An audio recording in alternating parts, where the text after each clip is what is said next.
Hi ನಾನು Yogi, welcome back to my YouTube channel. So ಈ ರೀತಿ Yogi welcome back to my YouTube channel ಅಂತೂ 1 ವರ್ಷ ಆಯಿತು ಗುರು. 1 ವರ್ಷದಿಂದ ನಾನು ಯಾವುದೇ ಥರದ ವೀಡಿಯೋಸ್ನ ಅಪ್ಲೋಡ್ ಮಾಡಿಲ್ಲ. ಏನಕ್ಕೆ ಅಂತಂದರೆ ಅದು ಕೂಡ ಒಂದು ರೀಸನ್ ಇದೆ. ಸೊ ನಾನು ಏನು ಮಾಡ್ತಿದ್ದೆ ಅಂತಂದರೆ, ಈ ಒಂದು ಫೋನ್ ಇದೆಯಲ್ಲ, ಇದರಲ್ಲಿ ನಾನು ವೀಡಿಯೋನ ಶೂಟ್ ಮಾಡ್ತಿದ್ದೆ. ಮತ್ತು ಇನ್ನೊಂದು ಫೋನಲ್ಲಿ ನಾನು ಅಂದರೆ ನಾನು ಲ್ಯಾಪ್ಟಾಪ್ ಹಾಕೊಂಡು ಎಡಿಟ್ ಮಾಡಿಕೊಂಡು ಅಲ್ಲಿಂದ ನಾನು ಇನ್ನೊಂದು ಫೋನಲ್ಲಿ ಅದು ಯಾವುದೇ ಥರದ ಥರ್ಡ್ ಪಾರ್ಟಿ ಆ್ಯಪ್ಸ್ಗಳು ಯಾವುದೂ ಇನ್ಸ್ಟಾಲ್ ಆಗಿರಲಿಲ್ಲ, ಅದರಲ್ಲಿ ನಾನು ವೀಡಿಯೋಸ್ನ ಅಪ್ಲೋಡ್ ಮಾಡ್ತಾಯಿದ್ದೆ. ಬಟ್ ಆ ಒಂದು ಫೋನಲ್ಲಿ ಏನು ಪ್ರಾಬ್ಲಮ್ ಇತ್ತು ಅಂತಂದರೆ, ಈ ಒಂದು ಪವರ್ ಬಟನ್ನು ಪ್ರಾಬ್ಲಮ್ ಇತ್ತು. ಆ ಒಂದು ಪವರ್ ಬಟನ್ ನಾನು ಆ ಒಂದು ಫೋನ ಸ್ವಿಚ್ ಆಫ್ ಆಯಿತು ಅಂದರೆ ಅದಕ್ಕೆ ನಾನು ಚಾರ್ಜಿಂಗ್ ಕೇಬಲ್ನ ಇನ್ಸರ್ಟ್ ಮಾಡಿ ಮತ್ತು ಪವರ್ ಆನ್ ಬಟನ್ನ ಅಟ್ ಎ ಟೈಮ್ ಪ್ರೆಸ್ ಮಾಡಿದ್ರೆ ಅದು ಬೂಟ್ ಆಗ್ತಾಯಿತ್ತು. ಒಂದು 5 ನಿಮಿಷ ವೆಯ್ಟ್ ಮಾಡಿ ಫೋನ್ ಕೂಡ ಆನ್ ಆಗ್ತಾಯಿತ್ತು. ಸೊ ಆವಾಗ ನಾನು ಆ ಒಂದು ಫೋನ್ನ ಯೂಸ್ ಮಾಡ್ತಾಯಿದ್ದೆ. ಒಂದು ಟೈಮ್ ಬಂತು ಗುರು, ಆ ಒಂದು ಟೈಮಲ್ಲಿ ನನಗೆ ಇವಾಗಲೂ ಕೂಡ ನನಗೆ ಬೇಜಾರಾಗುತ್ತೆ ಅದನ್ನು ನೋಡ್ಕೊಂಬಿಟ್ರೆ. ಅಲ್ಲಿ ನಾನು ರೀಸ್ಟಾರ್ಟ್ ಅಂತ ಕೊಡೋದನ್ನ ರೀಸ್ಟೋರ್ ಅಂತ ಇತ್ತು, ರೀಸ್ಟೋರ್ ಫ್ಯಾಕ್ಟ್ರಿ ಅಂತ ಇರುತ್ತೆ, ಕೆಲವೊಬ್ರಿಗೆ ಗೊತ್ತಿರುತ್ತದು.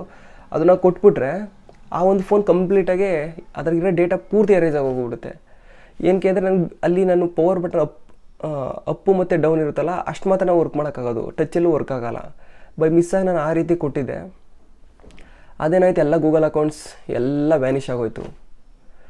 ಸೊ ಏನಪ್ಪ ಮಾಡೋದು ಅಂತಂದರೆ, ನಂದು 2 ಅಕೌಂಟ್ ಇದೆ. ಆ ಒಂದು 2 ಗೂಗಲ್ ಅಕೌಂಟಲ್ಲಿ ನನ್ನ ಪರ್ಸ್ನಲ್ ಗೂಗಲ್ ಅಕೌಂಟ್ ಇದೆ, ಮತ್ತು ಯೂಟ್ಯೂಬ್ಗೆ ಅಂತಲೇ ಸಪ್ರೇಟ್ ಜಿಮೇಲ್ನ ಯೂಸ್ ಮಾಡಿದೆ. ಅದು ಯಾವುದೇ ಥರದ ಆಲ್ಟರ್ನೇಟಿವ್ ಯಾವುದೂ ಕೊಟ್ಟಿರಲಿಲ್ಲ.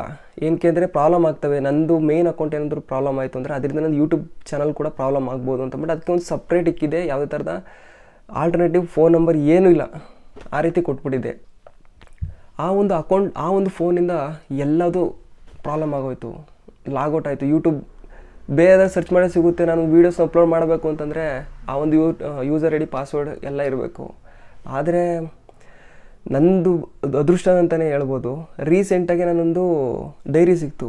ಈ ಒಂದು ಡೈರಿನಲ್ಲಿ ಬರೆದಿಟ್ಟಿದೆ, ಈ ಒಂದು ಸಣ್ಣದೊಂದು ಡೈರಿನಲ್ಲಿ ಪಾಸ್ವರ್ಡ್ಸ್ಗಳನ್ನೆಲ್ಲ ಬರೆದಿಟ್ಟಿದೆ. ಆ ಅದು ಸಿಕ್ಕಿದ ತಕ್ಷಣ ವೀಡಿಯೋ ಮಾಡ್ತಾಯಿದ್ದೀನಿ. ಜಸ್ಟ್ ಇವಾಗ ನಾನು ಲಾಗಿನ್ ಮಾಡಿ ಎಷ್ಟು ಖುಷಿ ಆಯಿತು ಅಂತಂದರೆ, ನಾನು ಯೂಟ್ಯೂಬ್ ಮಾಡ್ತಿರೋರಿಗೆ ಗೊತ್ತಾಗುತ್ತೆ ಅದರಿಂದ ಎಷ್ಟು ಕಷ್ಟಪಟ್ಟಿರ್ತೀವಿ ಅಂತ. ಅಂದರೆ ನಾನು ಇದು ಬಿಗಿನಿಂಗ್ ಅಂತಲೇ ಅನ್ಕೊಬೋದು. ಒಂದು 70-80 ವೀಡಿಯೋಸ್ನ ಮಾಡಿರ್ತೀನಿ, ಕೆಲವೊಂದು ಅನ್ಲಿಸ್ಟ್ ಕೂಡ ಮಾಡಿರ್ತೀನಿ. ಸೊ ಈ ರೀತಿ ಇರುತ್ತೆ. ನನ್ನ ಸಜೆಷನ್ ಏನಪ್ಪ ಅಂತಂದರೆ, ನೀವೇನು ಯೂಸರ್ ಐ ಡಿ ಪಾಸ್ವರ್ಡ್ಸ್ಗಳನ್ನ ಫೋನಲ್ಲಿ ಸ್ಟೋರ್ ಮಾಡೋದಕ್ಕಿಂತ ಈ ರೀತಿ ಯಾವುದೋ ಡೈರಿನಲ್ಲಿ ಬರೆದಿಟ್ಬಿಟ್ರೆ ಯೂಸಿಗೆ ಬರುತ್ತೆ ಮುಂದಿನ ದಿನ. ಏನಕ್ಕೆ ನಿಮ್ಮ ಫೋನಲ್ಲಿ ಸೇವ್ ಮಾಡ್ಕೊಂಡು ಇಟ್ಕೊಂಡ್ರೆ ಸಪೋಸ್ ಫೋನ್ ಏನಾದರೂ ಪ್ರಾಬ್ಲಮ್ ಆಯಿತು ಅಂದರೆ, ಯಾವುದೊಂದು ಥರ್ಡ್ ಪಾರ್ಟಿ ಅಪ್ಲಿಕೇಶನ್ಸ್ಗಳು ಇನ್ಸ್ಟಾಲ್ ಮಾಡ್ತಿರ್ತಾರೆ, ಮಾಡಬೇಡಿ. ಬಟ್ ಅಕಸ್ಮಾತ್ ಏನೋ ಇನ್ಸ್ಟಾಲ್ ಆಯಿತು ಅಂತ ಅಂದ್ಕೊಂಡ್ರೆ, ಏನೋ ಒಂದು ಲಿಂಕ್ ಮೇಲೆ ಕ್ಲಿಕ್ ಮಾಡಿ ಏನೋ ಒಂದು ಆಯಿತು ಅಂತಂದರೆ, ಆವಾಗ ನಿಮ್ಮದು ನೋಟ್ ಪ್ಯಾಡಲ್ಲಿ ಕೂಡ ಸೇವ್ ನೀವೇನು ಪಾಸ್ವರ್ಡ್ಸ್ ಎಲ್ಲ ನೋಟ್ ಪ್ಯಾಡಲ್ಲಿ ಸೇವ್ ಮಾಡಿದರೆ ಡಮಾರ್ ಅಲ್ಲಿ ಕೂಡ ಪಾಸ್ವರ್ಡ್ನ ಎತ್ಕೊಳ್ಳೋ ಚಾನ್ಸಸ್ ಕೂಡ ಇರುತ್ತೆ. ಸೊ ಈ ರೀತಿ ಡೈರಿನಲ್ಲಿ ಬರೆದಿಟ್ಬಿಟ್ರೆ ಬೆಸ್ಟ್ ಅಂತಲೇ ಹೇಳ್ಬೋದು. ಈ ಒಂದು ಡೈರಿಯಿಂದ ಜಸ್ಟ್ ಇದು ಕೊಟ್ಟಿದ್ದು ನಾನು ಬರೀ ₹100 ಅಷ್ಟೇ. ಈ ಒಂದು ಡೈರಿಯಿಂದ ನನಗೆ ಯೂಟ್ಯೂಬ್ ಚಾನಲ್ಲೇ ಉಳಿತು.